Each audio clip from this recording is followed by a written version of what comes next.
Shalom kekasih-kekasih Tuhan. Pagi hari ini kita kembali membaca dan merenungkan firman Tuhan dengan judul Penyembah yang Benar bersama dengan saya Fani Paendong. Injil Yohanes 4 ayat 19 sampai dengan 26.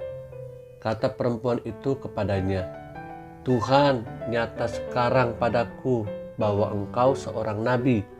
Nenek moyang kami menyembah di atas gunung ini, tetapi kamu katakan bahwa Yerusalemlah tempat orang menyembah." Kata Yesus kepadanya, "Percayalah kepadaku, hai perempuan, saatnya akan tiba bahwa kamu akan menyembah Bapa bukan di gunung ini, dan bukan juga di Yerusalem. Kamu menyembah apa yang tidak kamu kenal. Kami menyembah apa yang kami kenal, sebab keselamatan datang dari bangsa Yahudi." Sekali lagi katakan, sebab keselamatan datang dari bangsa Yahudi. Tetapi saatnya akan datang dan sudah tiba sekarang bahwa penyembah-penyembah benar akan menyembah Bapa dalam roh dan kebenaran. Sebab Bapa menghendaki penyembah-penyembah demikian. Allah itu roh, dan barang siapa menyembah Dia harus menyembahnya dalam roh dan kebenaran.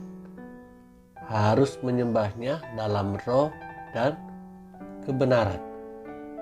Jawab perempuan itu kepadanya, "Aku tahu bahwa Mesias akan datang," yang disebut juga Kristus. "Apabila ia datang, ia akan memberikan segala sesuatu kepada kami." Kata Yesus kepadanya, "Akulah Dia yang sedang berkata-kata dengan engkau." Kekasih-kekasih Tuhan, kita menyembah Tuhan yang kita kenal dengan benar. Kita mengetahui siapa yang sudah menyelamatkan kita berkorban di atas kayu salib. Tuhan yang menciptakan dunia ini. Tuhan Yesus katakan, sudah tiba waktunya penyembah-penyembah benar akan menyembah Dia di dalam roh dan kebenaran. Tuhan itu roh. Barang siapa menyembah Dia, menyembah Tuhan, harus menyembahnya di dalam roh dan kebenaran. Kita tidak bisa menyembah dengan jasmani kita saja.